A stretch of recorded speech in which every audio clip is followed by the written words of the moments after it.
Greetings and a warm welcome to the Fatu Network's thrilling live coverage of the Gambia's 59th Independence Day celebration.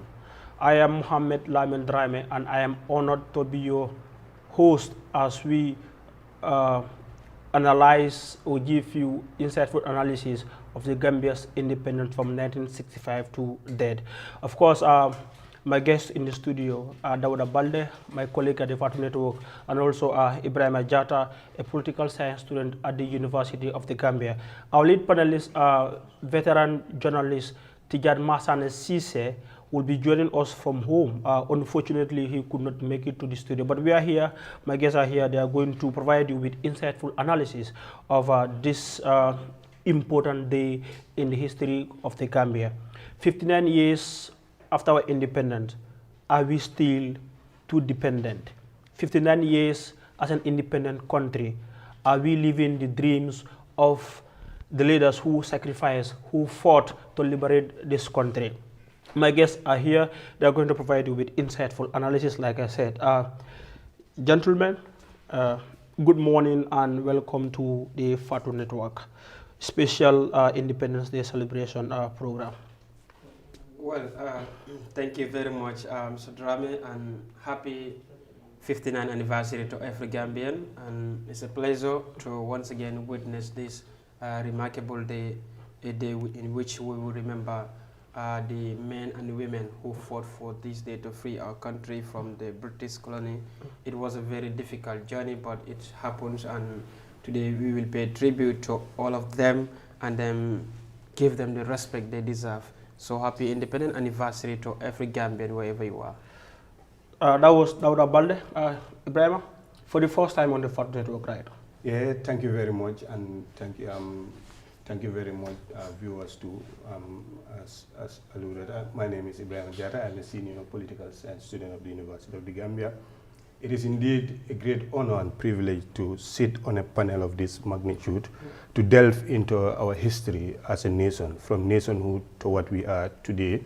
We are 3 scores approximately now from independence, which also requires us as a people to take a reflection on those who set the foundation stone of our self-realization.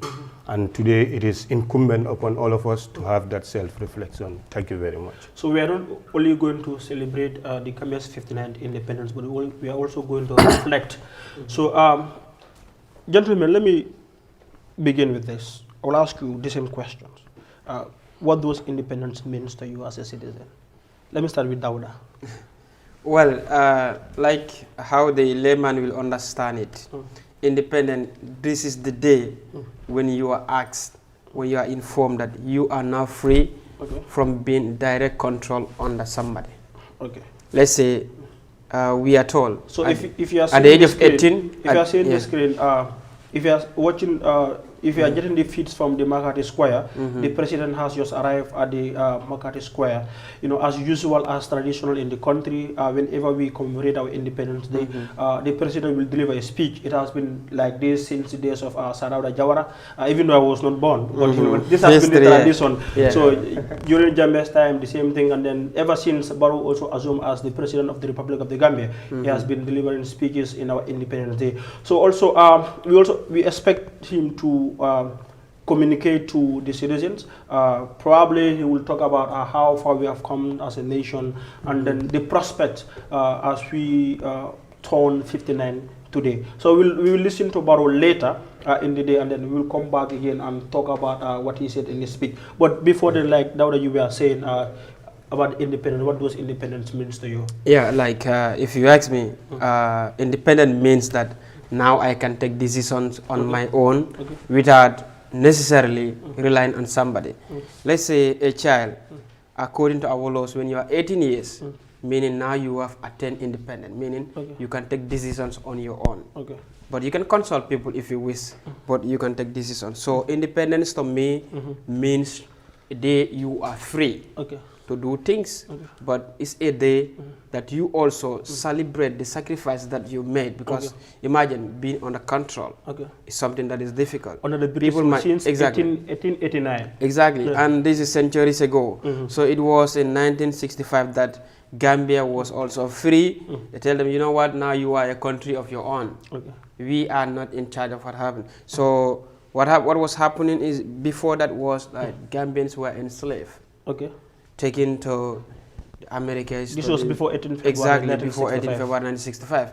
And then business were run by those people. Okay. Imagine being in your own land, but everything that is being conducted there is run by somebody else. So independence means a lot. It's a sacrifice, it's a success, because being by yourself now, you stand alone, make your decisions, good or bad, you're free to do them. So independence means a lot. If we are to talk about this, we might spend the whole day on what independence means, but it depends on where you stand and how you see it. Yes, interesting, but mind you, in 1965, Gambia, we didn't have a president. We only have a president in 1970 when we became a republic. So if you are watching your screen, you will see Guard of Honor. The president is already in, and any moment from now, he will go to the podium, and then the program will get started as usual during our Independence Day celebration. You can see distinguished guests. You can see the Speaker of the Gambia National Assembly, Fabakar Tombanjara, and other distinguished personalities that are present.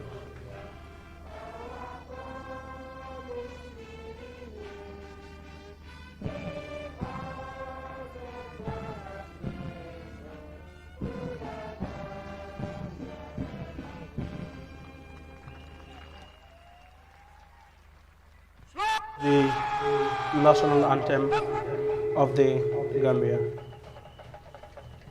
You may resume your seats. Now the president will go to his seat, as you can see on the screen. He is now leaving the podium. So like we were saying, Ibrahim, Daura talk about what independence means to him. So the same question to you: what does independence mean to you, especially Gambia's independence? Yeah, one word: self-determination. That is what it means to us. Okay.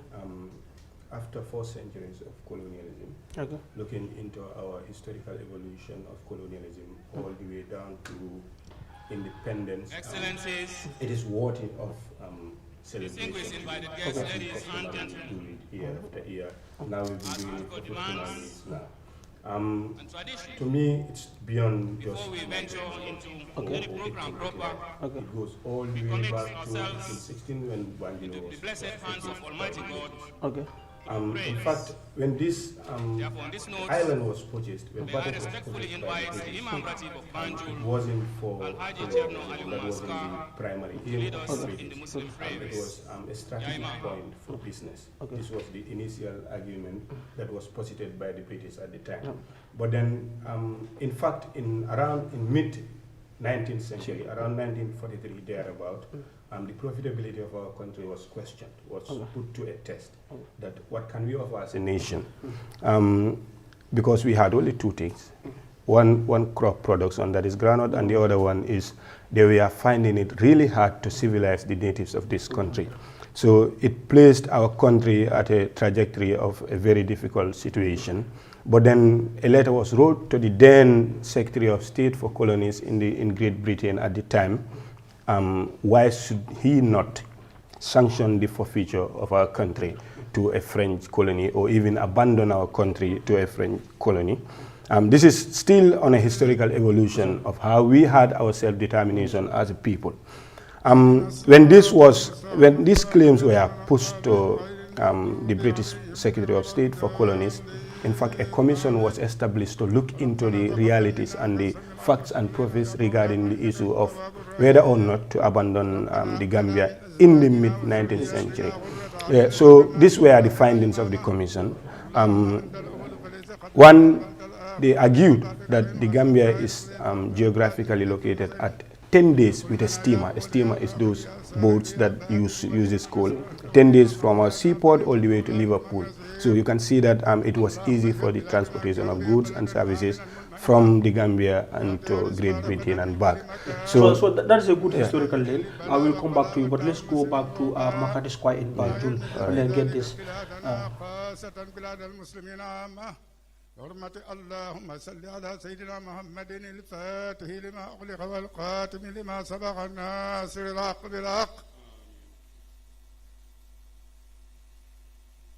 والهادي إلى صراطك المستقيم وعلى آله حق قدر ومقدار عظيم سبحان ربك رب العزة عما يصفون والسلام على المرسلين والحمد لله رب العالمين بحرمة لا إله إلا الله لا إله إلا الله لا إله إلا الله محمد رسول الله صلى الله عليه وسلم آمين توفيق ndokkale koy sëduleel ndokkale Gambie yëpp ñi ci réew mi ak ñi biti réew ñëpp lii yal na sax ba pencam yàlla yàlla buñ mos di am problème yal na xol yëpp nekk benn ñëpp bokk juboo bokk ndey ak baay liggéey ngir intérêt si nation bi ak réew mi ak général àddina bi yëpp yal nañu am jàmm wasalaamaaleykum wa rahmatullahi wa barakatu.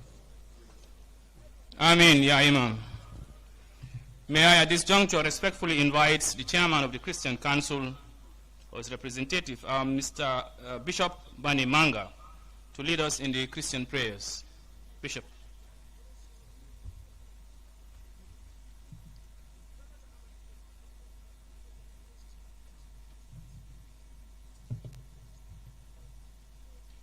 Please let us continue in prayer.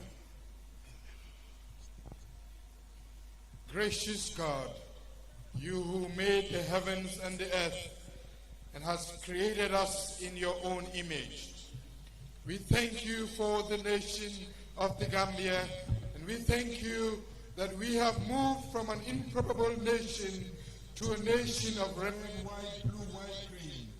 We thank you for all that you continue to do in and through us in this nation of the Gambia. Gracious God, on this day in which we celebrate our independence, we pray that you will continue to lift your hand concerning this nation, and you will continue to give us peace. You will continue to give us progress. You will continue to give us prosperity, so that in respective of our diversities, we will continue to be one people under you. Gambians, bless us. Bless our leadership. Bless our country. We pray in the name of Jesus Christ, our Lord and our Savior. Amen. Amen. So, and may all the prayers be answered. A representative from the Christian Your Excellency, Council. the President. Initially, it was the Imam Ratib Banjul who prayed. So, Ibrahim, like you were saying, you were taking us on the historical lane of the Gambia's independence. But before that, just to remind the viewers that Tijan Masana Sisi will join us from the line, and also later on, my colleague Jacqueline Colley will also join us to talk about Gambia's independence. So, as you were saying, you are taking us on the historical lane of Gambia's independence. Yeah, as I was positing earlier, I think it is very, very important for every member of our country to understand and also conceive of this reality that where it all started for us as a country. Before heading all the way to independence is very, very important for posterity's sake. That is what even informed my historical journey from colonialism all the way back to independence attainment in 1965, which was of course argued. But then around the 1988, around the 1889, there was a commission also established called the Anglo-French Ordinance. This was a convention between the British and the French, because the only closest British colony in British West Africa to the Gambia was Sierra Leone at the time. In fact, we were jointly administered. The Gambia was administered all the way from Sierra Leone. So we didn't have a colonial governor in the Gambia at the time. So this was becoming a problem. And then they wanted to sort this out, either to exchange the Gambia with a French colony that is closer to Sierra Leone, but unfortunately that was impossible. But then there were so many critics within the British Parliament who also wanted to maintain the British firm grip on the Gambia as a British colony. And also many even argued that it will be trimming of the British monarchy because they will be losing their politics and sovereigns at the time. So one thing stand out to easily manage this country. It was they had an agreement to restructure our geographical demarcation again as a country, which even was argued until today that this is not our real size as a country. Now, the Anglo-French ordinance, the Anglo-French convention had it that the Gambia would be 10 kilometers north and 10 kilometers south from the river Gambia. Now, in all together, it will be 11,000 square kilometers. So this was agreed and which led to the demarcation of the Gambia. That is why it is easily marauded from west, from the southern part, and also on the northern bank too. It is easily marauded because it is just 10 kilometers away from the river Gambia. Interesting historical link. No, now let's talk about the way we celebrate our independence. Dawda, do we think we should celebrate it like this? Because others will claim that this is a waste of money when we need medicines in our hospitals.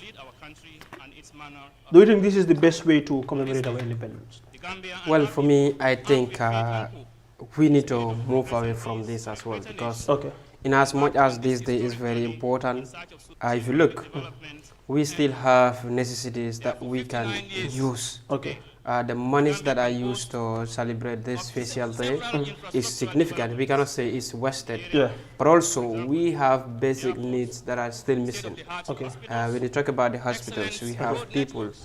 There are hospitals, especially government hospitals, that didn't have the required medications.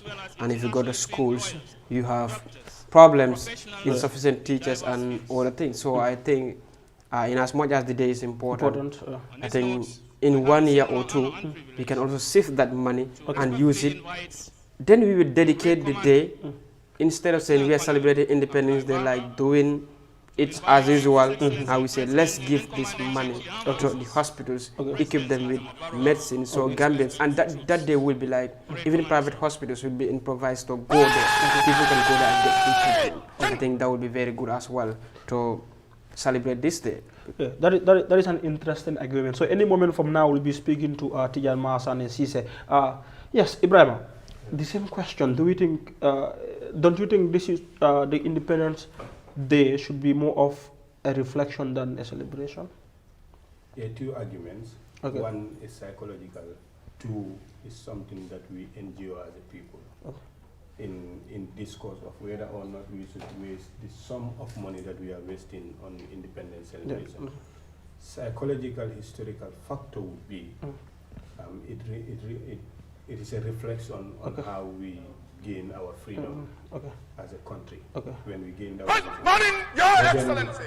So I think we should sorry about that, we should be going back to Makati Choir. Commander, 59 in independent anniversary parade from the 23 officers, 410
other needs.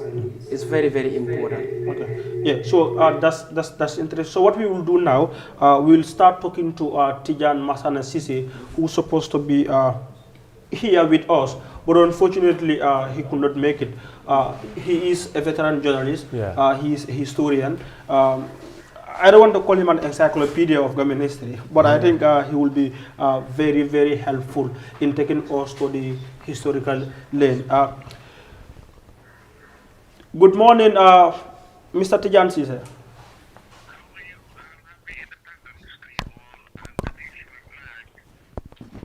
Yes, so can you hear me?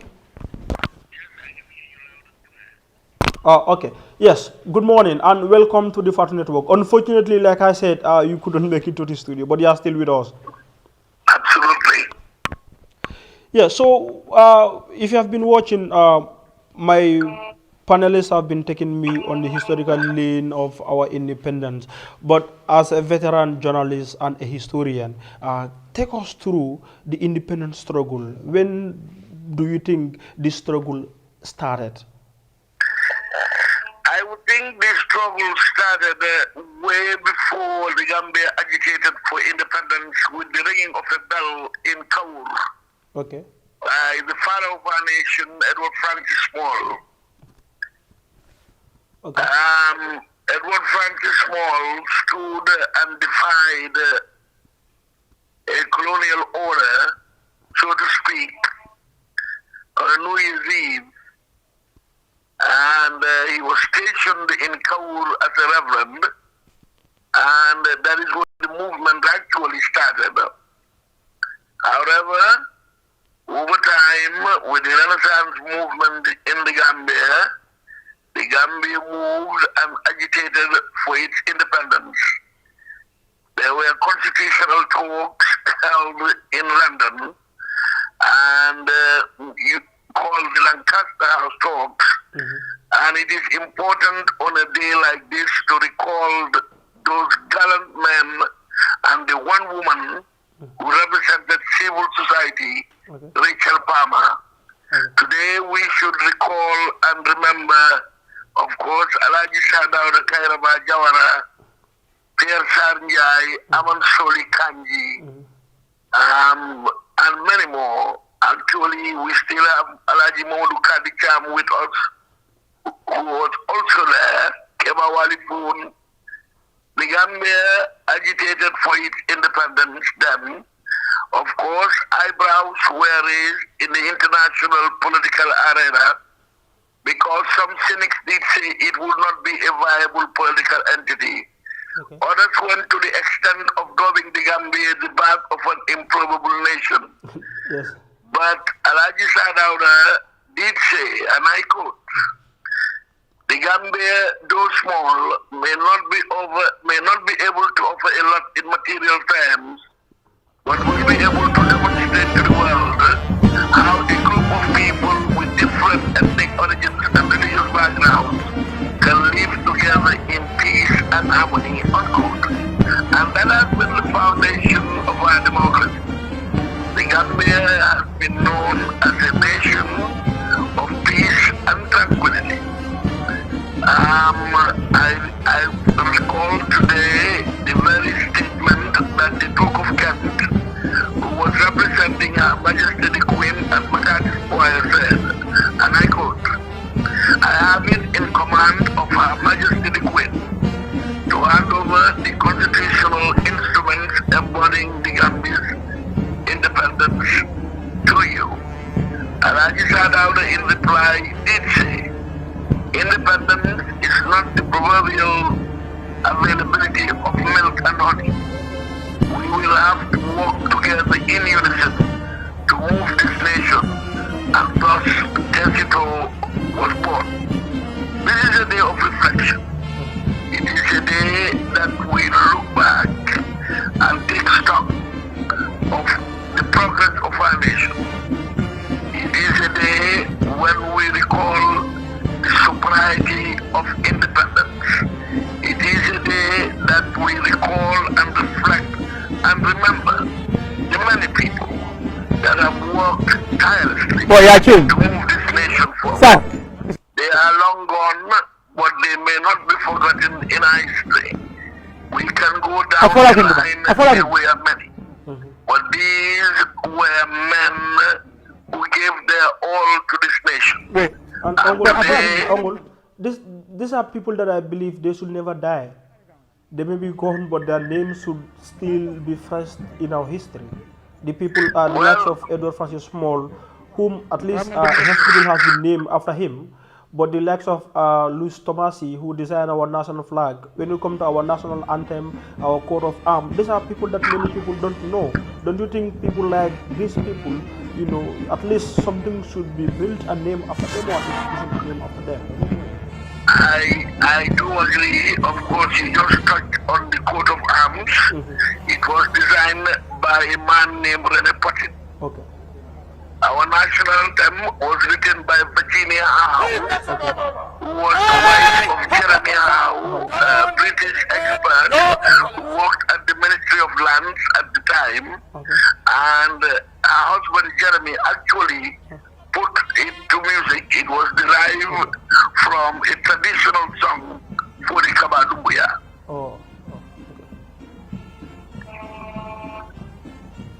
That's interesting. So, how far have you come as a nation, considering where former President Dawda Jawara took the country from?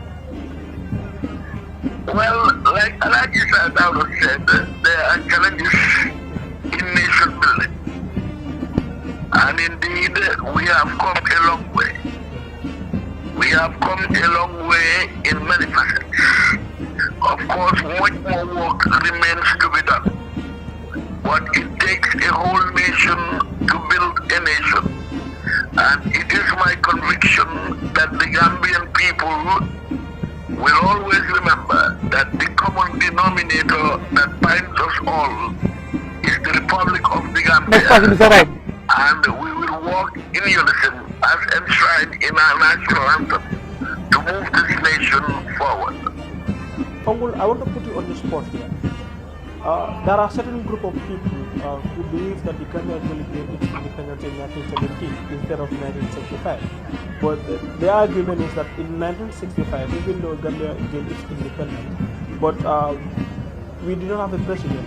We had a prime minister under the governor. But it was in 1917 that... Excellencies, distinguished invited guests, ladies and gentlemen. What's your take on that? That we have come to the inspection of troops and parade. My take would be, we did have a governor general until 1970. He was a Gambian. He made some parliamentary. And of course, it's a normal procedure. In the center of the parade, you see the color party.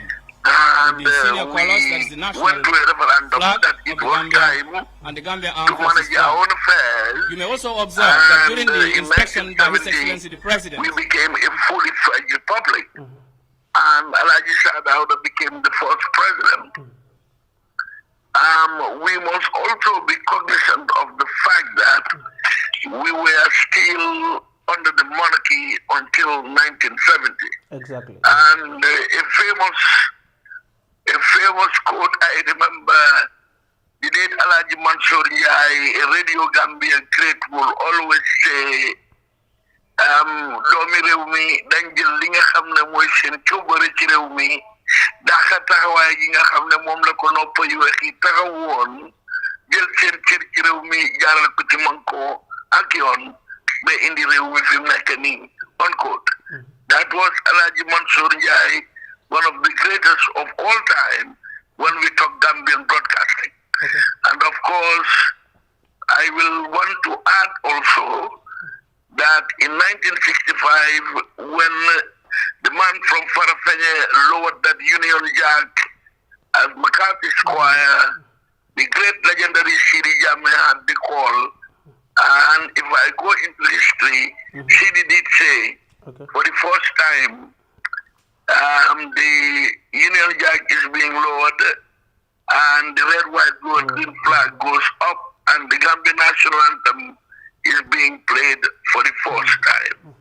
And again, going back to Sadauda, he also did point out that maybe the Gambia may not be able to offer a lot but the Gambia will play a vital role in world affairs. And if you look at what has transpired today, the Gambia is the resident of I beg your pardon, today the Human Rights Center resides in the Gambia. It resides in the Gambia because of the record and the foundation that Alhaji Sadao laid as a democratic country where human and people's rights is key. It is adored and celebrated. And I think that alone is a considerable achievement for our nation. Interesting. As a historian, you began by mentioning people that fought for independence, people like Edward Francis Small, people like Sadauda Karaba Jawara, people like Reverend J.C. Fai, I.M. Ngaba Jahumba, and the list goes on. At 59, since 1965, do you think we are living in the dreams of those people? Well, yes, I would say, of course, there are shortcomings here and there, and like I alluded to, there is much more work that needs to be done. But you look at what they envisaged then, the process might be slow, but again, like I said, it takes a nation. And when I say a nation, it takes every Gambian to contribute their quota towards national development. And we must approach that with decency and integrity, taking ownership of our nation, loving our nation, and knowing that we are the only people that can build our nation. So I asked my panelists here who are here, Ibrahim Jata and then Dawda Balde, about the manner we celebrate our independence. Do we think, don't you think it is about high time we shifted the way we celebrate our independence? I am trying to get you here. What do you mean? Like going to McCarthy Square, because others are saying, public fund. So, okay. So unfortunately, we're going back to McCarthy Square. Tijan, we'll come back to you after we watch this from the McCarthy Square in Bangalore. We'll get back to you. Well, very well. Also, just before you go, I think it's important also that this parade is historic, is legendary, is a tradition. And there are many great men that have taken part in this parade. There was no better beauty than seeing the late Commander Emmanuel Ekuje Imamoni calling the parade. So it's kind of nostalgic for me. Alright, thank you. So, like I said, we'll come back to it. No worries. So let's go back to the McCarthy Square in Bangalore.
Please rise for the flag.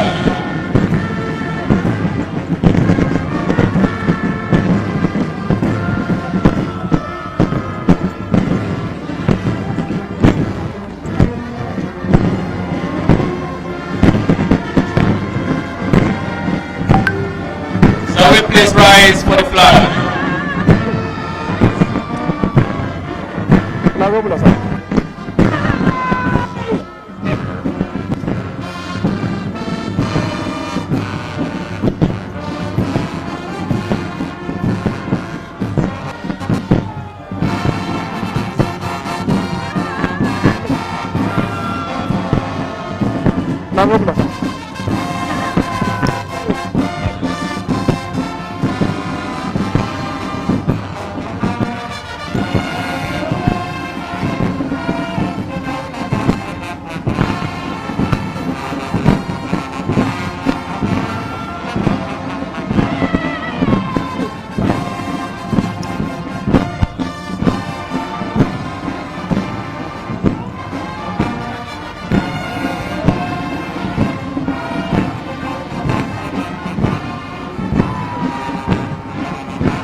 Sir, you may resume your seats.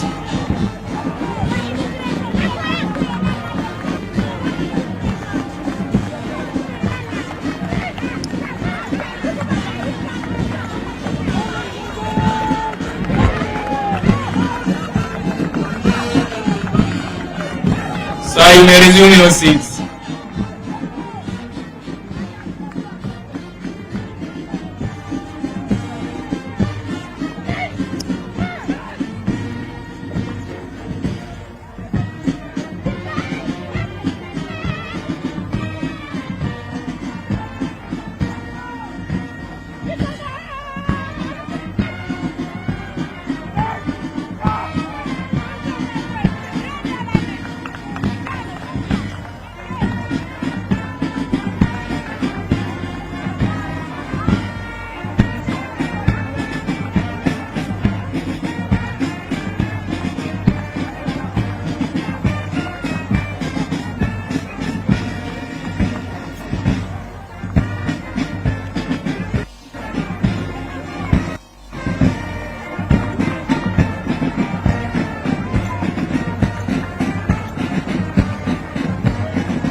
Well done.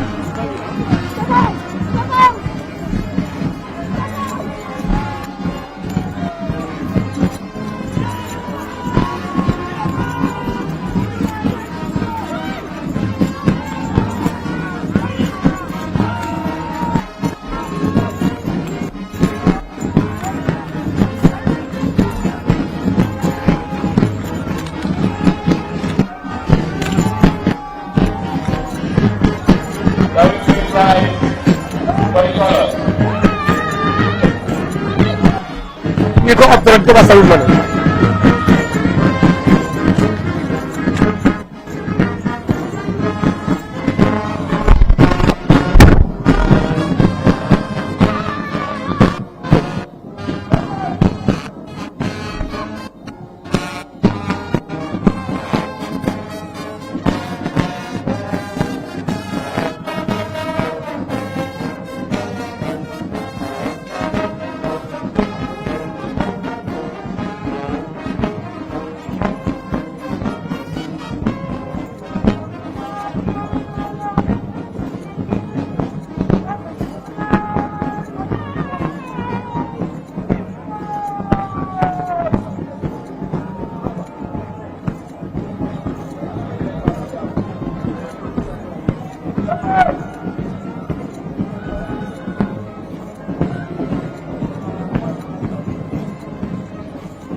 Excellencies, at this juncture, we shall witness what is called the three volleys for a joy, firing for a joy. This is also part of the accompaniments that the troops are going to pay to His Excellency President and Commander-in-Chief of the Gambia of the Armed Forces, Mr. Barrow. Please note that the ammunition that we use is blank ammunition and bosses arm. Besides, they will be pointing their rifles into the air whilst they fire. I thank you all for your kind attention.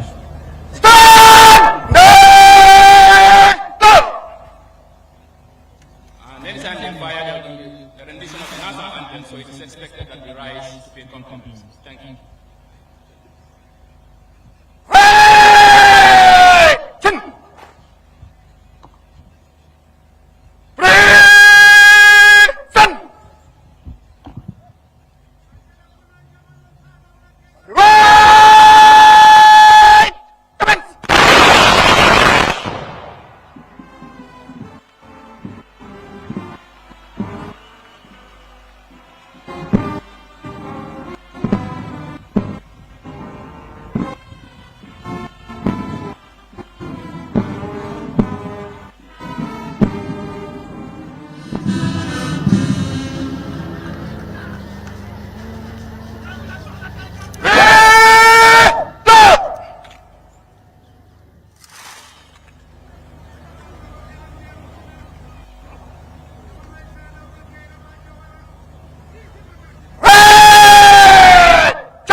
I only hope. I only hope my fullers and sailors do not start running.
We'll form 3 ranks from 2 ranks.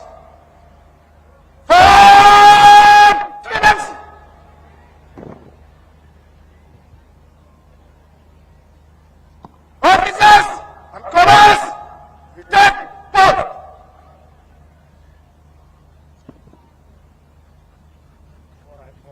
Shall we give the parade commander and the entire parade a standing round of applause for the splendid show of our drill?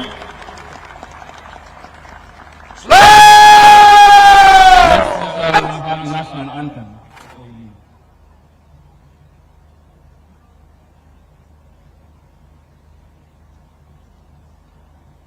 National!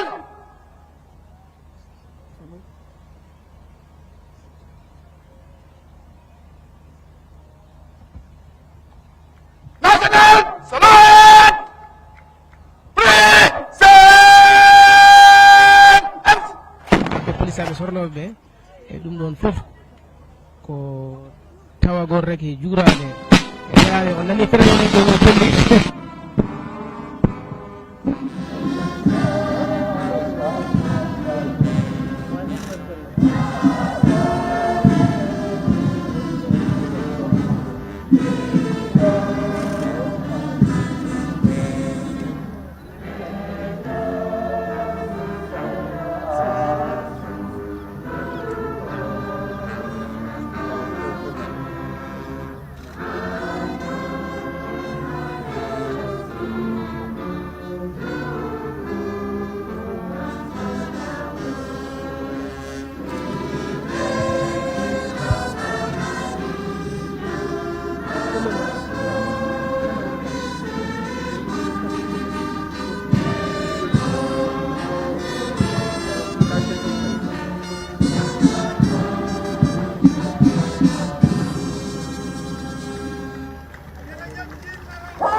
President and Commander-in-Chief to march off parade. And that will bring us to the end of this very splendid display of drill by the Armed Security Services of Kenya. After the mass in flow and in quick time. Advance into the water. Firing for the side and 3 hands. Have the permission to march up before Your Excellency.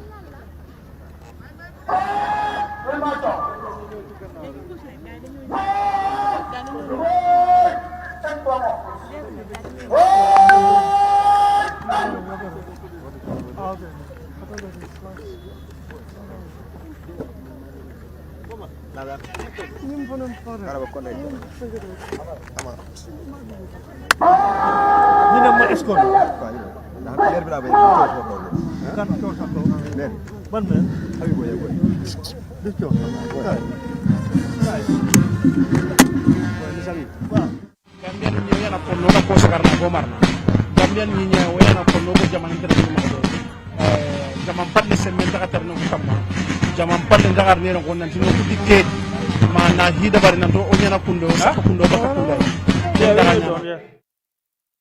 ni fe angat nan ke kota korani kotane angat nan kotane. That was a splendid display from the security forces.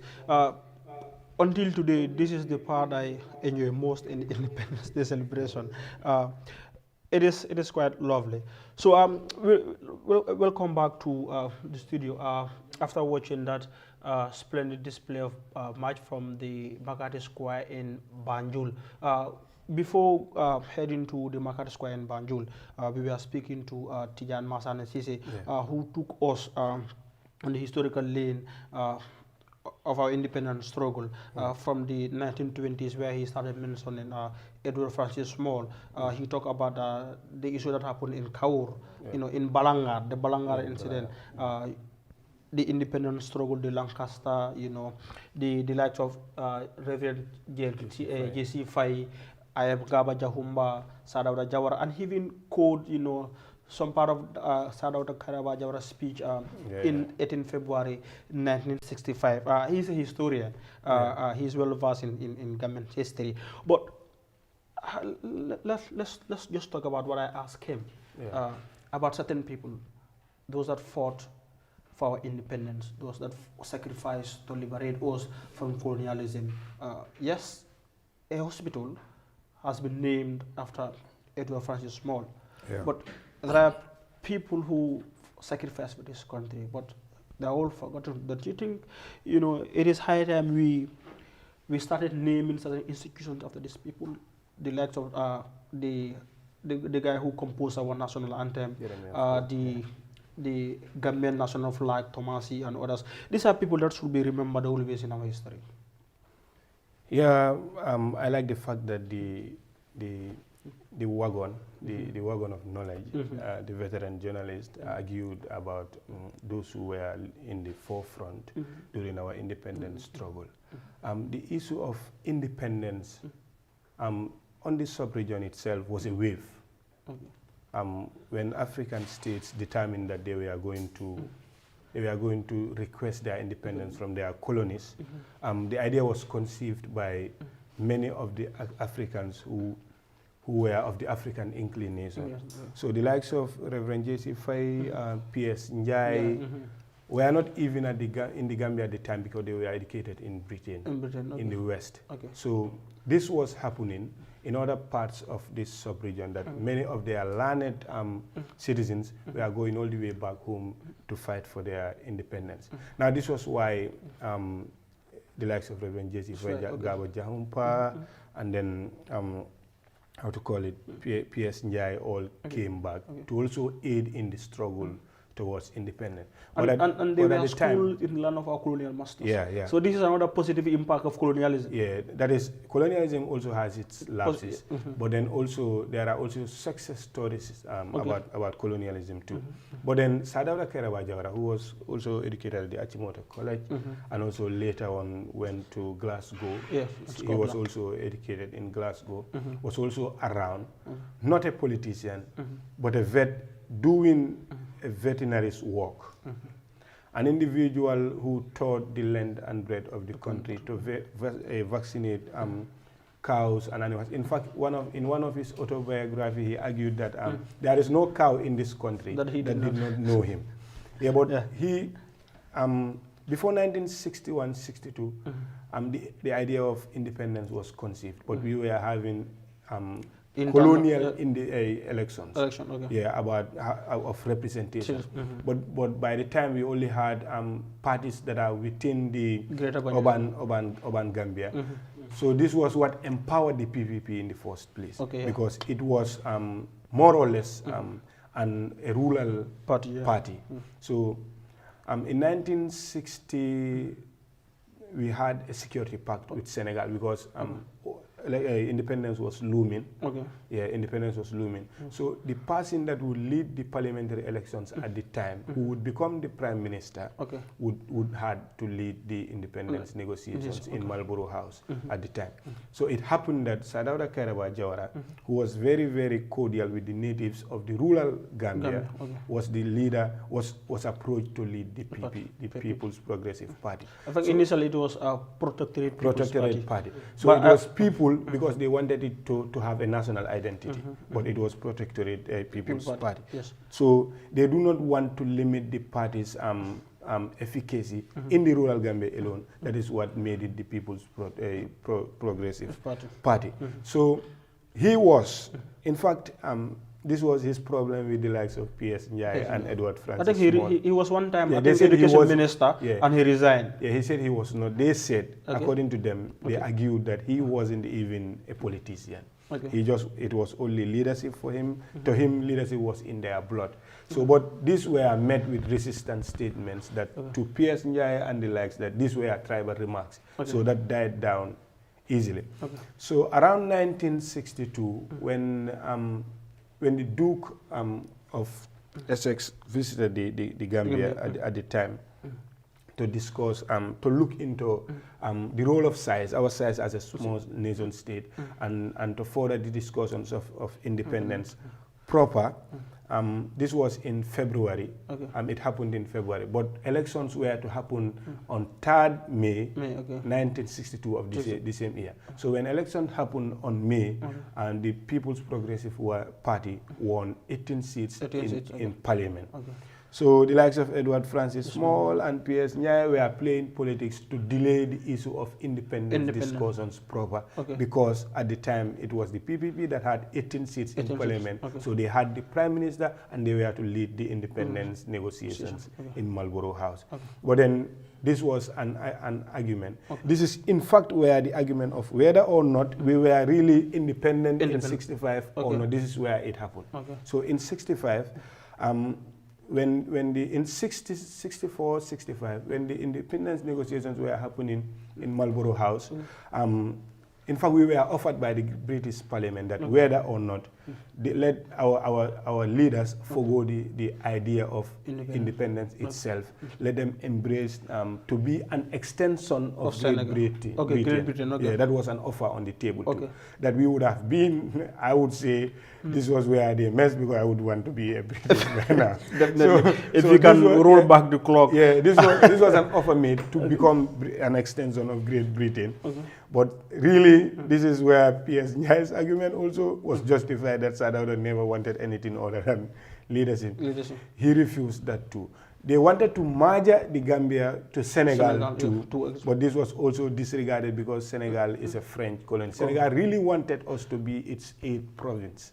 This was also disregarded. In fact, Sadauda Kairaba Jawara, in his autobiography, went on to argue this, that a small dwarf, unquote, is as much a man as a male giant. That though we are a tiny little nation, we are also equally a sovereign state if we are to have our independence to the bigger nations of the world. So long as we are independent, we claim nationhood, we are equal to all other nations regardless of size. So these arguments held water in Marlborough. In fact, he went on to remind the British Parliament at Marlborough that, yes, the fact that we are a small nation was as a result of your Anglo-French Convention Accord that demarcated the Gambia 10 kilometers north and south. So this wasn't our fault. This was partly your fault. So the British also signaled that, okay, now we will grant you independence. Around 64, 65, heading to 65. But when the signal was sent that they were going to grant us independence, but there were conditions attached. The British posited a condition that there will be a Governor General that will look into, that will protect the interest of the Queen. In our governance system. Sadauda accepted, but he also posited an argument that, okay, you will also extend budgetary support. And in 1962 was the first time the Gambia also sat in budgetary discussions in Great Britain to determine how much money will be pumped into our economy, unlike how it was done before then by the British alone. So in now 65, we had a regional governor who would influence our foreign policy, who would influence our security, who would influence our economy. So where is the independence? This is where the debate is, whether we were independent in 65 or 70. But then in 1970, we pushed for a referendum. We wanted a constitution so badly, and Sadauda Kairaba Jawara was very, very conscious of this, that the native government, oppositions alike really wanted to have a constitution, where our aspirations as a people will be reflected. They really wanted this at the time. So when this happened, he knew that they were going to vote for the referendum. And the referendum would have it that the powers of the Governor General would be disregarded. Now, this was the problem between Sadaro Kerabajora and Safariman Singate. Because as the Governor General. As the Governor General, and who was protecting the Queen's interest in this country. Sadaro even went on to say that Safariman Singate do not even understand the constitutional arrangement of his position into our governance systems at the time. But then when the referendum passed, the powers of the Governor General were eventually automatically disregarded. That is when the Prime Minister automatically became the President of the Republic. So many would say, now it's still left to argument. You would say when we were independent in the 70s, or the 65 when the Union Jack was lowered and then the Gambian national flag was raised. So truly, we really have to at least immortalize the names of these genuine souls in the form of our forefathers. At least we had Edward Francis Small as a hospital. We also had the OIC named after Sadara Karabajar. There should be also national important institutions that should also bear the names of those who led our independence struggle. In essence, I would very much agree that we also have them at least immortalized in the form of giving them names in enduring national institutions. Yes. Interesting.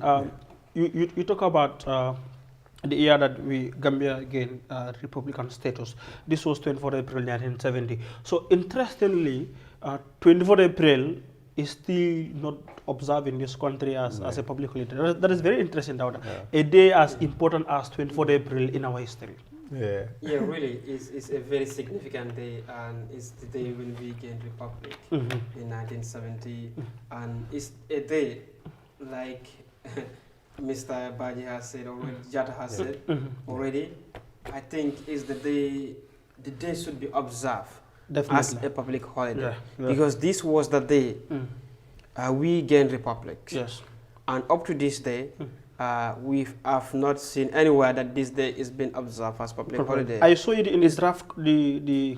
How do am I going to use here? Disregarded draft. Just let's say I don't want to say it has been trashed out. But I saw that in the draft constitution. Exactly, it was there in one of the clauses. Yeah. I still have the draft constitution in my house, which is the body summarized one and the big one. Because this is a constitution I believe in, as much as we have things that need to be improved. I believe it should have been the best constitution that Gambia will have, because it's inclusive.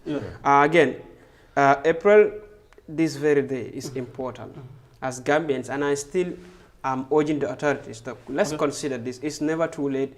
It's not bad, even though we not observe it in the previous years, but we can observe it as a public holiday.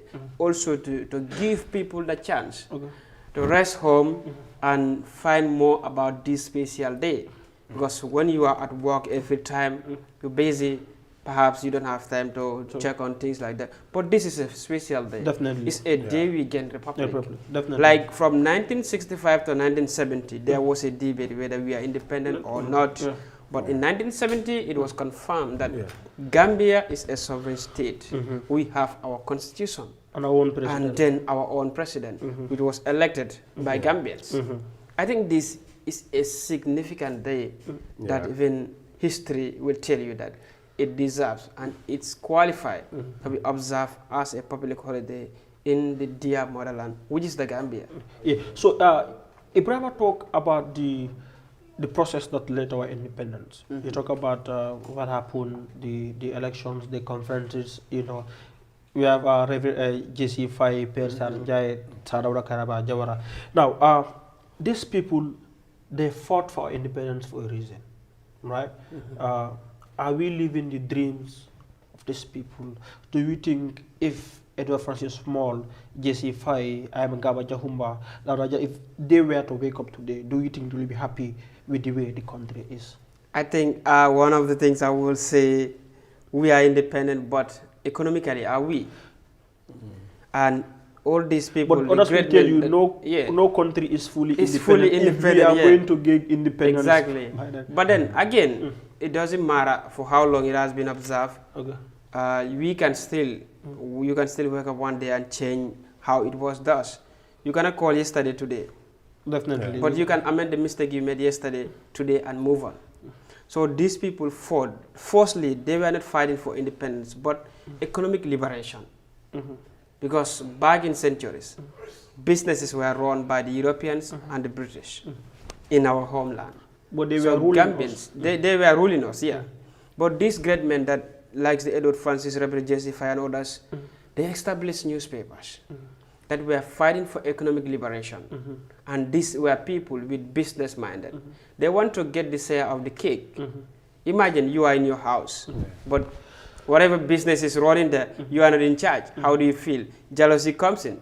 So these people wanted to fight for economic liberation, which later evaluate from economic liberation to political. And this is how the Gambia also moved towards, seeking independence from the British. So you look around, the dreams of these people, I can say some of them, we live in them.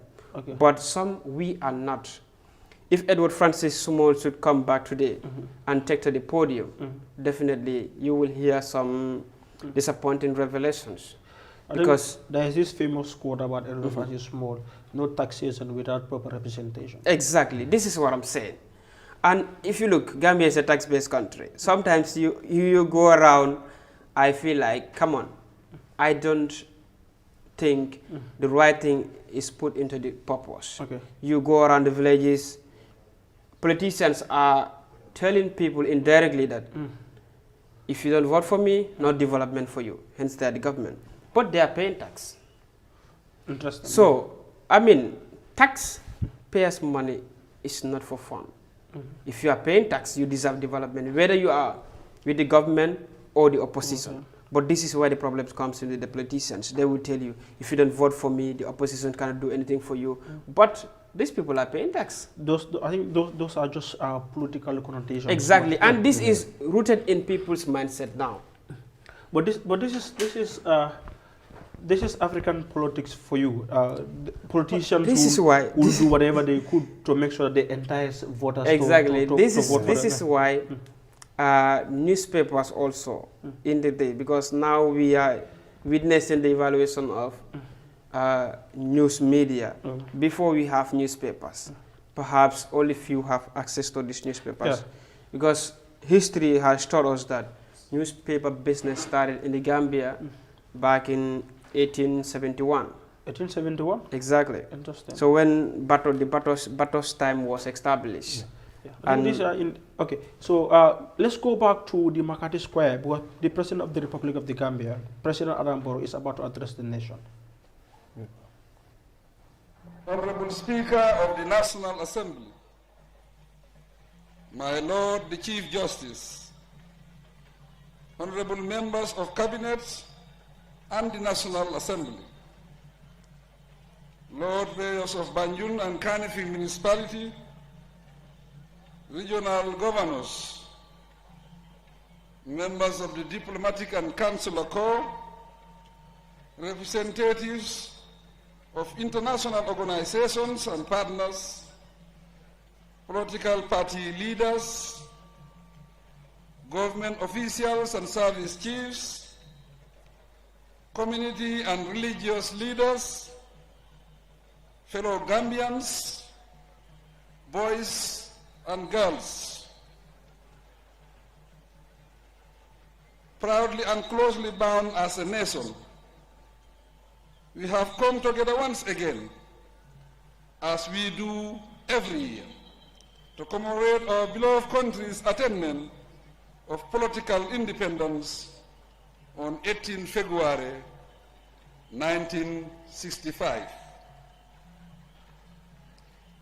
Ever since, particularly from 2017 to date, we have come a long way as a nation, defying all odds to make remarkable achievements in the process of national development.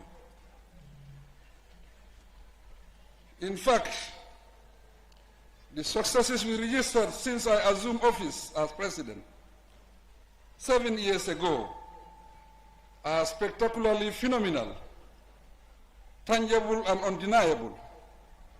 Our socio-economic achievements, especially in infrastructure development, are physically visible, cutting across all sectors, regions, communities, and demographic characteristics. The coronavirus pandemic, climate change, and other global crises, severe as they may be, have not deterred us from marching forward.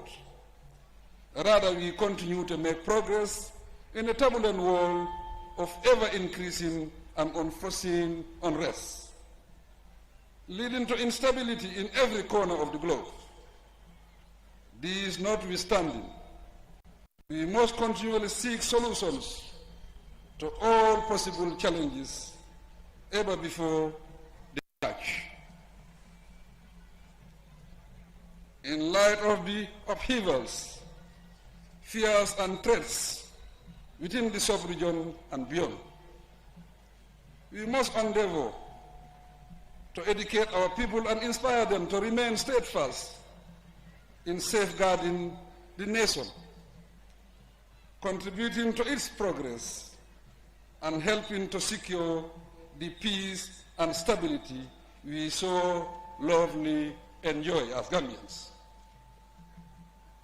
For this reason, it is necessary to ask searchingly, how can we preserve the nation as a people, together with our successes, and build on them? How can we safeguard the nation, inclusive of our sovereignty, symbols of authority, and institutions? How can we secure our resources and utilize them in the best interest of the people? These questions compelled me to conclude that this year's National Day celebration should be devoted to reflection on our collective responsibility of preserving the nation, safeguarding the state, and securing our resources. Distinguished ladies and gentlemen, boys and girls, preserving the nation for what it was requires us to cherish and safeguard our identity, history, culture, social structures, relationships, and everything else that distinguishes us as a people. Embedded in these trends are our shared values and ways of coexisting in peace and harmony as Gambians. Hence, we must make sure that they are not corrupted to give way to indecency.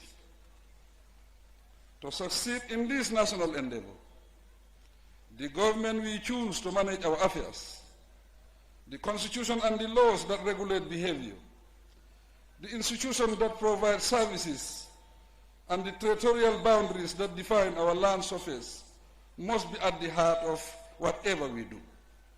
Without these, our resources would be wasted, which we must collectively resolve to prevent. At the core of our development is the economy, which lies at the center of three important features, namely our resources, human and material, our productivity in scope and intensity, and thirdly, our level of creativity to initiate positive change, execute appropriate action, and utilize goods and services appropriately and maximally. These cannot be attained in any country without the active and collective engagement of its people. The dynamics that frustrate such efforts may corrupt up from within or outside. With a united front tie to a common goal and with collective vigilance and reinforced by civilian cooperation with the security services, we will always repel all acts of subversion and crime against the state, either arising from within the country or elsewhere. Distinguished ladies and gentlemen, boys and girls, we have successfully developed massive infrastructure to the point that there are formidable road links in every region of the country. The agriculture sector is now booming following the bumper harvest recorded this year. Tourism is peaking again, and energy generation stands at a level never recorded before in the history of the Gambia.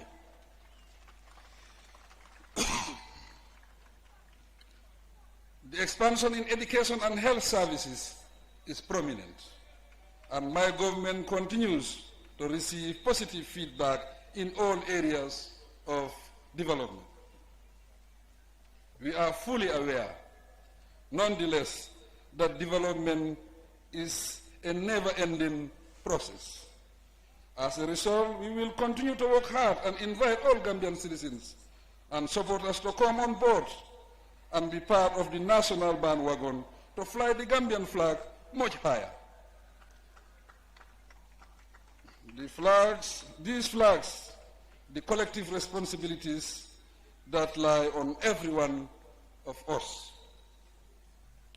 To spell it out, these are the civil responsibilities of acting passionately and legitimately on our mandates, roles, duties, and assignments as public servants or private citizens or both. Our national plans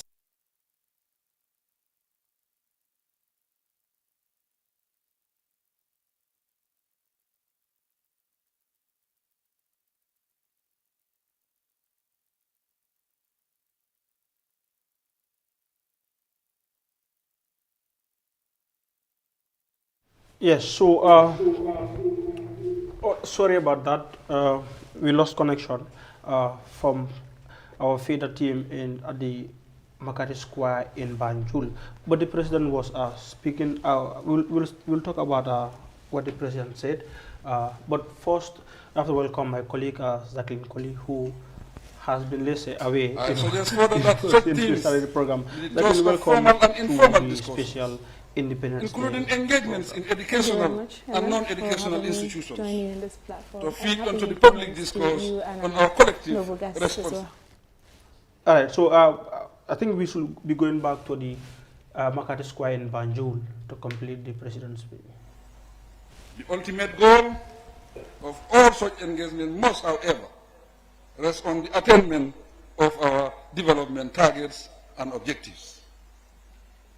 The recent consultative activities with the political leaders and national dialogue were both received with approval and were successful. The response and participation of political leaders, civil society organizations, and the public were healthy and constructive. I thank the participants and organizers alike for these accomplishments and urge that we continue the process with the same good spirit and goodwill. I thus endorse the National Dialogue Initiative to be an annual event. Fellow Gambians, boys and girls, lives have never been rosy all the way. Therefore, we do not promise that life in the Gambia could be trouble-free. It is unrealistic to expect this. We are bound to encounter difficulties, such as those imposed on us due to global developments. Price rises, shortages of essential commodities, and budgetary constraints should be expected. In such circumstances, we should unite patiently and apply remedial measures. The government will always seek ways out of every difficulty that confronts the nation, and we expect the people to support us to resolve such challenges. I pay tribute to all those who have contributed to our progress and attainments so far. These include those within and outside the country, be they in government or in any other domain of public-private life. The citizens of the Gambia in general and our partners in particular fall within this bracket. Distinguished personalities, ladies and gentlemen, boys and girls, as we celebrate our National Day, my government reaffirms its commitment to building an education system that is not only a pillar of national pride, but also a catalyst for sustainable, inclusive development. Indeed, we are charting a course towards a brighter, more educated future for every child living in the Gambia. At the forefront of our achievements is the remarkable progress in inclusive and equitable education. The success story on providing school infrastructure is equally unprecedented. This is meant to influence learning outcomes and positively impact enrollment. Besides increasing access to quality education, my government is setting the stage to adequately equip our citizens with expertise in digital technology through the school curriculum. We will continue as well to recognize, honor, and celebrate both teachers and students who excel without injustice to anyone within the sector. Boys and girls, there are a lot of opportunities at your disposal. Nations, particularly youth, thrive on education and training. You must realize, therefore, that skills, education, and training could speedily result in building the economy, expanding self-employment, and allowing you to take control of the economy. The recent establishment and upgrading of tertiary and higher education institutions by my government are meant to multiply your chances of success. The future is yours, but so is the present being modeled in your favor. Make the most of both worlds, and your families, communities, and nation will forever remain proud of you. As the adage goes, the key in use is never rusty. Stick to your schoolwork, read extensively, and work like disciplined citizens so that you will shine bright wherever you may be. The education sector personnel and students, the security services present, and the organizing committee of these 59 Independence Day anniversary celebrations deserve special mention. I thank you all most sincerely. Together with our outstanding security services, the exciting voluntary organizations, and resourceful teachers, we thank every student for the brilliant parade displayed this morning. Distinguished ladies and gentlemen, boys and girls, we appreciate your attendance and congratulate everyone on this auspicious occasion. I pray that we celebrate the day together for a long time to come, and humbly ask God to bless us and bless the Gambia. I thank you for your kind attention.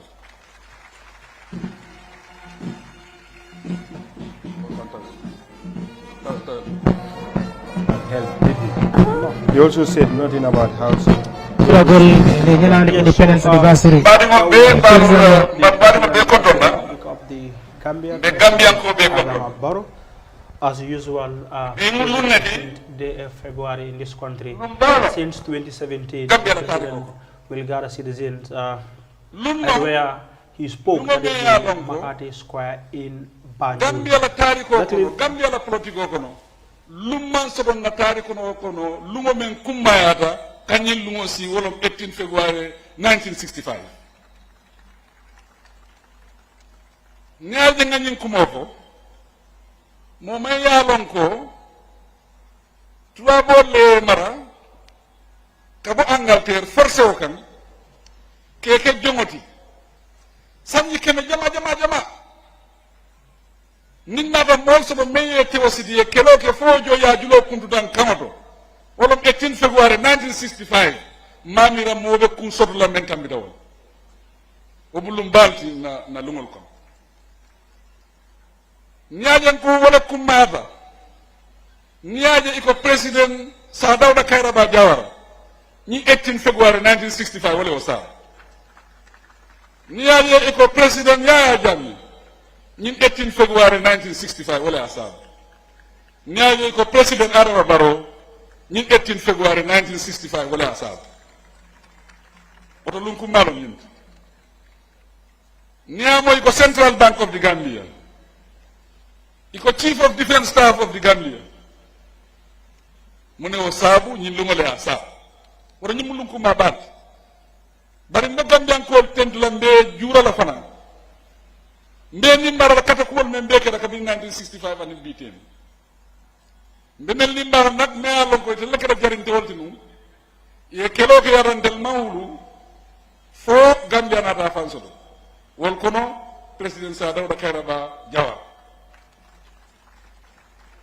bar duniya man dan karama doronna o sa dawda kairaba jawa lo patio mel ya ko mira mel ya ko tama sanjali bojan wol man karam bari hakilo so do wol hakilo wala be karamo nyaata woto mol me jurala bi bak kontanta fanan na vice president wala nala jam former vice president wala mel nala jam bi e mo nani lebe sirin jang bari dunya ko be o nyaale mo ni la lungol jinkanale anu lungol ka tambile bari ko kili wo kumayata ni naata fay do ko ke la Gambia la banko e foy naata e fonyondi e bunya iko nyim prase kumabe sini woltuno e bunya wokan e kumandi wokan woto mu kule di meala ko nyanta mo be sila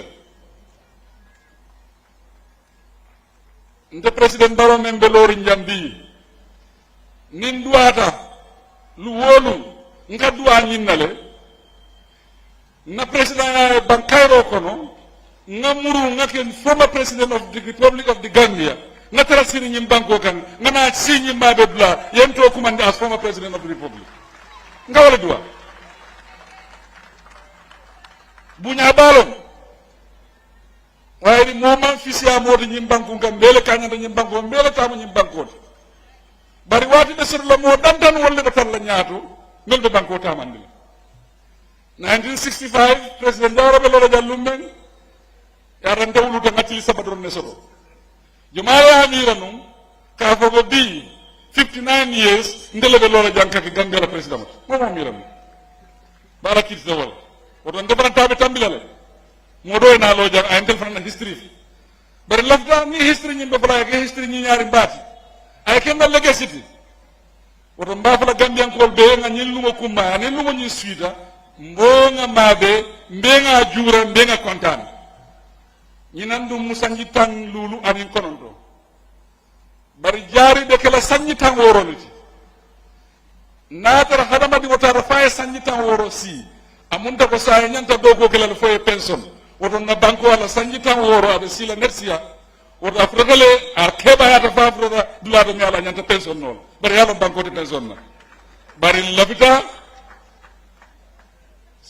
jari wolo sanji tan woroti mba jurala le baaki Gambia kon mbe lafila nga modol fon in ba ne bala banku dol to ina mabe ngam fannitan din dellam jumalti ani nga katol men ko sanji tan woro ko oto mbe nyin kibaro dira mobe la ka fo jari mbe lafila mobe mabe nyin lumato wolo keta non kumodi me alon kam men soto bari mbe former president la muso mba tentula baake le di cilel Jawara anata mabe jang mba tentula andu mba congratulate le fana former vice president mbe congratulate la nama sakunda mohammed bi jam bebe congratulate la woron na minister na cabinet nyamo cabinet 13 February 1965 wala asabu nyamo ba for honorable minister honorable national assembly member lord mayor 18 February 1965 woron mbal be tentula mbal be jayla ma fala ko assalamu alaikum wa rahmatullah.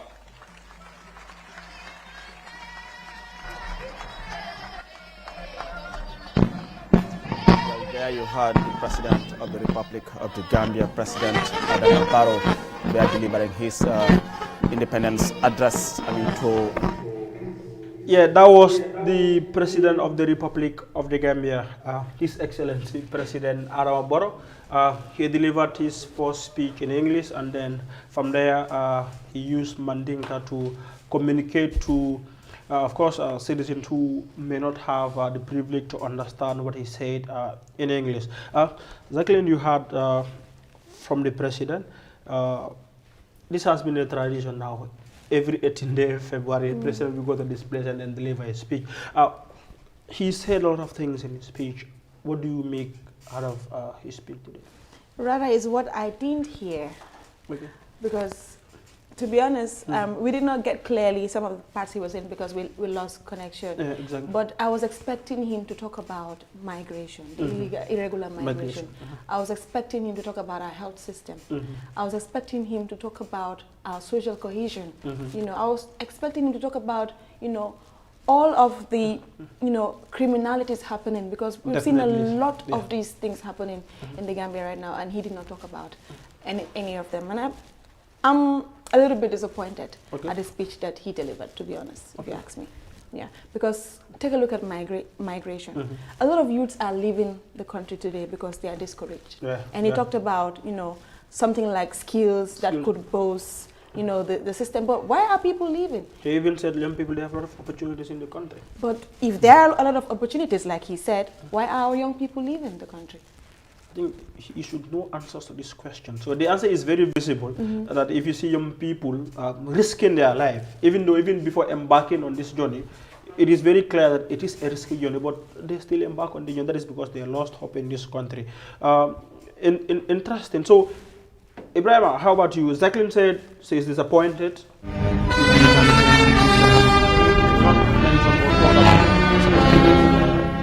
The issue of migration, it is something that has caused a lot of havoc in this country. So many young people.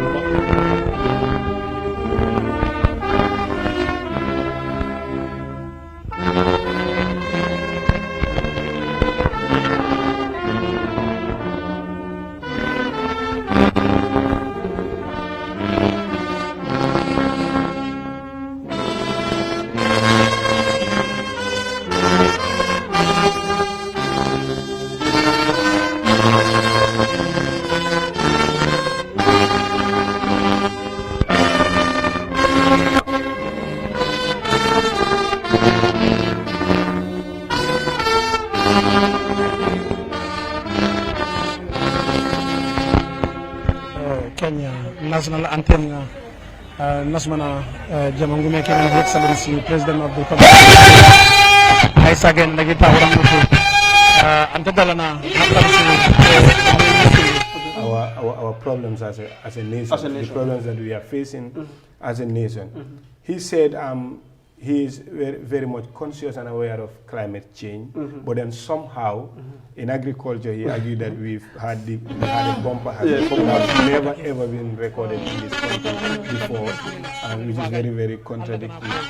In education, he went on to say education is accessible and affordable to all. I think that is segregative. Maybe he should just be specific, maybe basic education. Yes. But this is the first time in our history, after the junta even established the Gambia College, which is now even privatized. Before it wasn't paid for. Now it is privatized and being paid for. So where is the development in terms of education that he is arguing? That is one problem.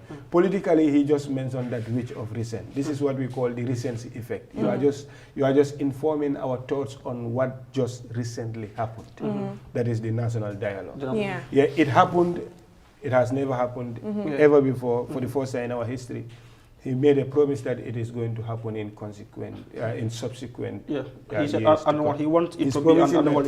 It is going to happen year after year now. These kind of dialogues where you will grant opposition parties the opportunity to also proceed their optimal mood, their desired optimal mood of social organization. Which is very good.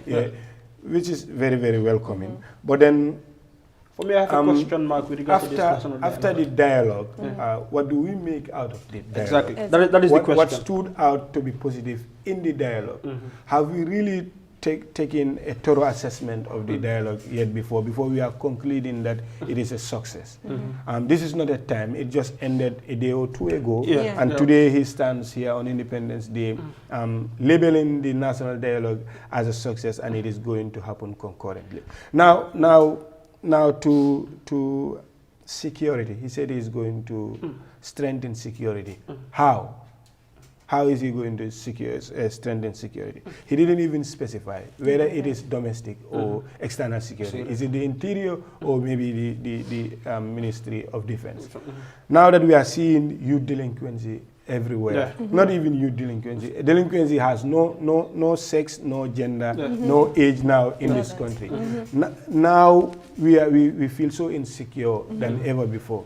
So where has he strengthened the security sector that he is again? Infrastructure. He said now almost in all regions there are roads everywhere. We've seen roads. We don't what benefit are the roads to the people? Though it can get you to places, but if it gets you to places, what do you do in those places? That will bring meaningful impact on the life of the human person. About the youth, he talked about the young people. He said he is not promising that everything is going to be a bed of roses in this country, which is very, very unexpected. What do you expect from a head of state? We know leadership is about challenges, to foresee challenges that you do not even think you will be faced with. This is what leadership is. So you must be conscious of the fact that somehow next week, next day, tomorrow I'll be faced with a national challenge. But how do I checkmate this challenge? That is where your role comes into play as a leader.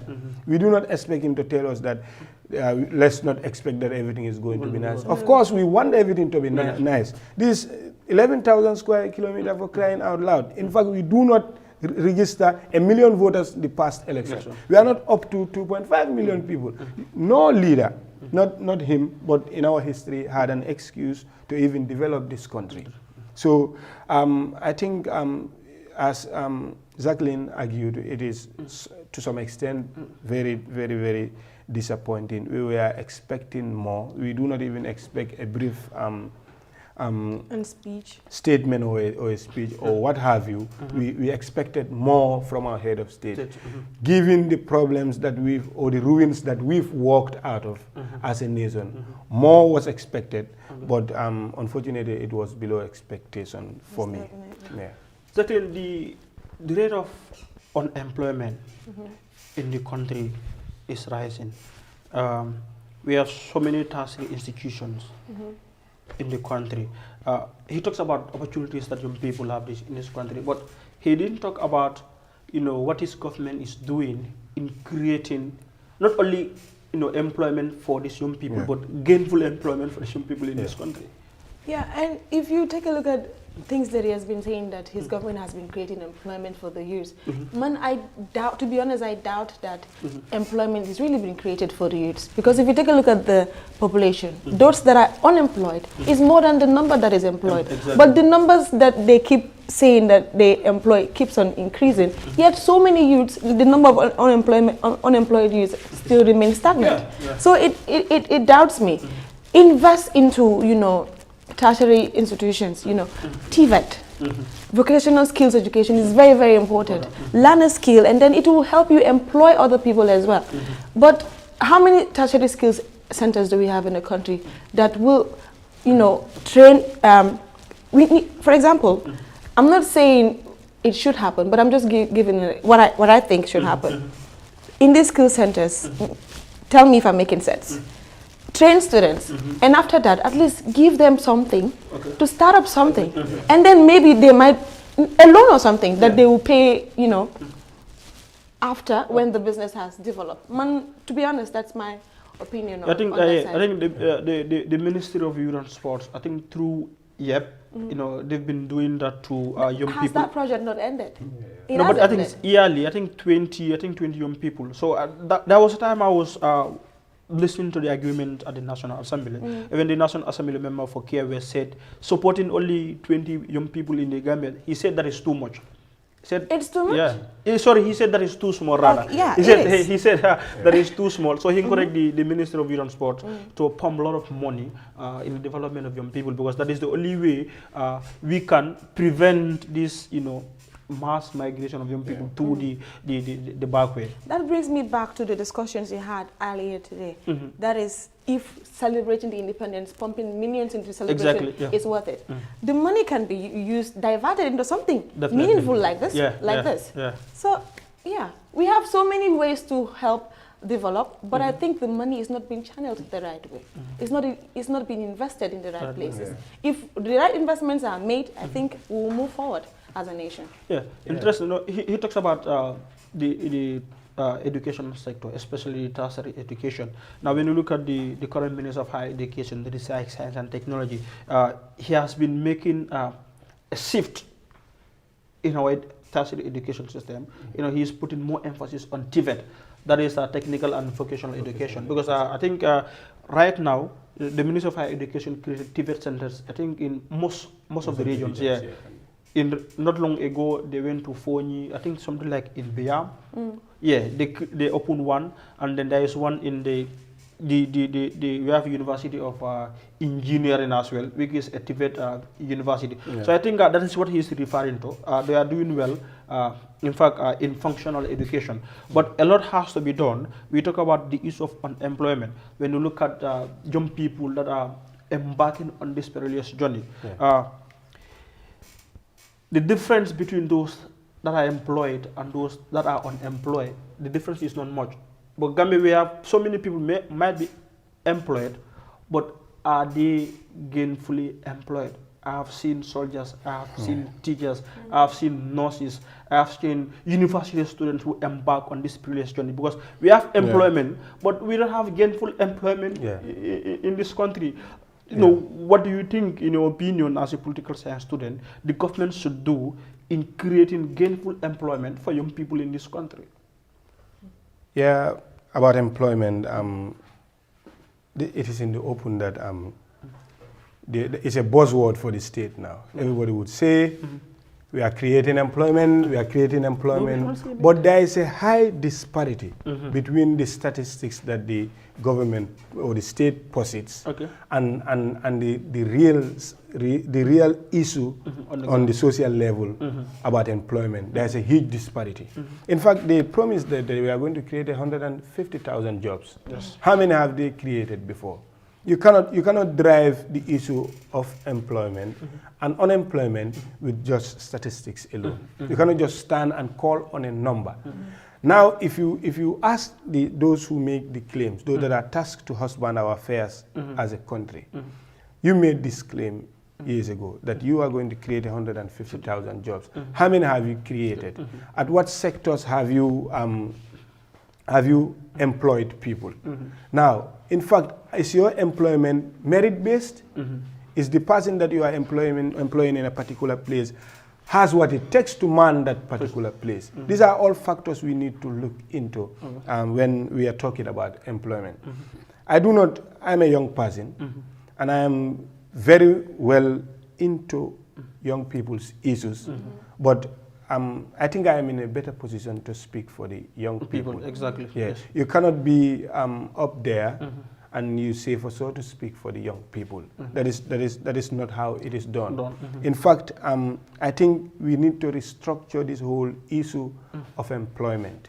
We need to at least create commissions to look into issues regarding employment. You cannot just come and tell us you have created employment just like that and write in your books that I have created. But you cannot prove that to be true, in all sense. Now, we establish a commission, we establish a system, we establish a data of how many young people have been employed, their names, their citizenry, at what institutions or at what positions have they been employed, how many have been employed, at what day, and when is their employment likely to end. What was their status before you employ these young people? And we have that is when the discussions regarding employment can even make sense in the first place. When there is evident fact that can be bent at all, when there is presence of such facts, that is when I think the discourse of employment can even be meaningful. But otherwise, it is just a hoax. They are not saying anything that really holds any water. There is no such thing as employment here. Let's say there is no employment. And also, you argued that gainful employment, employment stands independent from gainful employment. You can employ an individual, but the job that the individual has, the returns from being employed, is it really filling the gap that was created pre his or her employment? This is also another question. How is employment done? What merits employment? Who employs?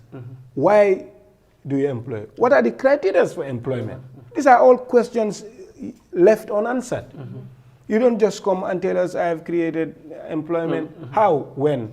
I have created a ministry that will look into the issues of young people, but then I think young people feels that there is this huge disconnection between them and those that they husband those are tasked to husband their affairs. So I think there is more to this discourse. I think so long as there is absence of data in employment, so long as there is absence of proof in employment, so long as there is absence of merit-based and gainful employment, employment hasn't been taking place at all in this country. I want to put you on the spot here. So many young people embark on this backway journey. Yes, a good number of them were able to make it, but a good number of them also lost their lives. You are still here. Do you have hope in this country? Hope is a relative concept for me. But then, but what is hope? What is hope? Hope about what? On what? Yeah, I'm just being rhetoric here. Yeah, so I'm just saying, hopeful about what? After the signs that I have seen as a young person, I think we also need to look into what informs this backway migration. What informs it? We need to revisit or make a thorough assessment in the issue of this migration. We really need to, as a people, look into it. It cannot be left neglected. Definitely. How long has it been going on? How long has it been going on? You claim on one hand that there is employment, but on the other hand, migration ceased to end. So, in fact, I have known many young people who are also up there at the verge of completing their tertiary education, even in the universities. And they left. And they left for the backway. Definitely. That is hopelessness. That is, it's like you do not feel that after doing that all which is required of you, there is a chance for you in this country. You see how desperate and how despaired the youths are, the young people are. This is the height of it. If the young people of our country starts to lose faith in the leadership, that is disastrous. That is going to be a problem. The issue of backway is not an issue of just peer influence or the need or the want to travel or let's say I just want to, or a lifestyle, if you like, a lifestyle. That is not it. It's about a lot of things. What can you do out there compared to what can you do when you're around here? If you learn that regardless of the fact that things may be hard for you out there, but somehow you will be able to make a positive impact in the welfare of your people in this country, then backway becomes a worthy journey for you, the young person. So interesting. To add on to that, I think when you ask him if he has hope, I'll tell you most of the youths in the country right now have lost all hope in this country, because nowadays they use social media to voice out their anger towards whatever is happening in this country. This morning when I opened my WhatsApp, I saw a message that a lot of people that are close to me have been sharing. Someone wrote on his status that, as a patriotic citizen, I'm advising you, if you have the means of traveling out of this country, go ahead and do it. There's nothing here for you in this country. You see how youths are discouraged about what is happening in this country. So there's no hope left here, to be honest. And things need to change. So the it's youths, now or so never. the youths are not happy? Then the youths are definitely not happy.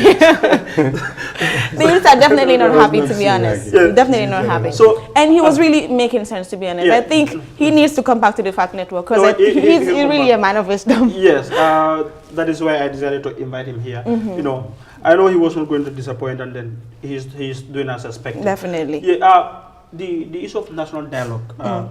Yes, you talk about it. That it just happened 2 days ago, and I was told that even after Ramadan, it is going to continue because they have to do regional consultation. So I don't know why the president said the president regarded as a success. When it just began. Yes, exactly. Whatever has been discussed on that day has not even materialized into being successful. Is the repertoire even done? Yeah, exactly. I was told that would be a regional consultation. But the importance of the national dialogue, it is historic in our country. For the first time, the government, inviting opposition political party leaders to have a dialogue, But interestingly, the themes, that was not like the new constitution, but that is something else. But let's talk about the importance of the dialogue. I think it's very, very important that people in this country, especially those that are at the helm of everything, the politicians, the political parties, everyone comes out, to voice out what they think they can voice out to help this country improve in all aspects. And I think it's very, very important. It is historic. And I think he's using that, to back that it's a success because it is in his administration that something like this happened. It is very well commendable. And I think more of this should be happening because Soccer said law, are we permitted to speak in your Yeah. Soccer said law, politicians, the only time they are active in this country is during elections. The only time they will come out again is to criticize. But what are they doing, as politicians to help this country grow? Your job as a politician is not only to come out always and be condemning the president in whatever he does, but to also come out with meaningful attributions as to how this country can grow. And I think national dialogues like this can really help, in making these things come, to pass, to be honest, if you ask me. Yeah, so that is very true. So I've been saying this, I think our politicians, especially those in the opposition, they should start writing books. Start writing books, tell us, how you think this country should be governed. We have seen people like Obama who wrote a book even before becoming a senator. I think it is high time our politicians started doing that. Write a book, tell us how you think this country should be governed. What do you think is going on in this country? Because like Jacqueline said, some of them are only heard when it is time for election. So this national dialogue, definitely, it is definitely important. But one thing that was missing is the issue of the new constitution. And that was not part of the themes. So it's like, is the president interested? Or is there any political will from them to reinstate the constitution that was, thrown out by the 5th legislature? Yeah, I think he implied during the national dialogue that they were going to revisit the constitution, and they will work on to having a new constitution. It's not an entirely determining factor to have a constitution alone, because it is the aspirations of every Gambian that will be inscribed in that codified. That will be codified in that very document.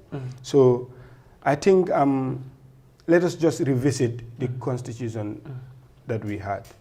It is the nature of constitutions to be revisited and amended. We have the 1997 constitution.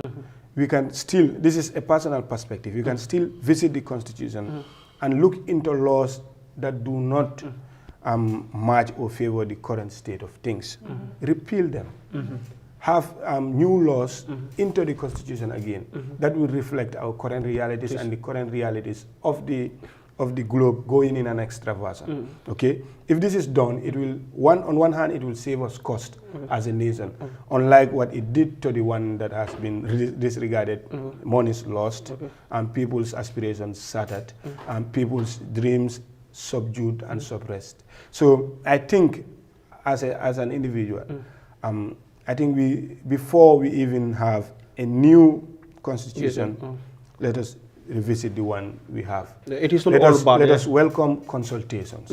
Let us do consultations again. Let us have dialogues over it. Let us look into laws that do not that are not or barely acceptable. Let us have them set aside and then be replaced. So I think if this is done, we will be on a very good legal trajectory. Okay, as a nation.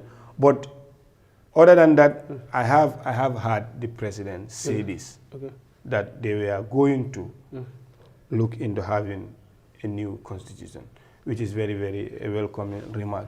About the dialogue again, shifting to a political standpoint. When we gather as a people, or as political parties, to have a national discussion, to posit that which agitates you as a political party.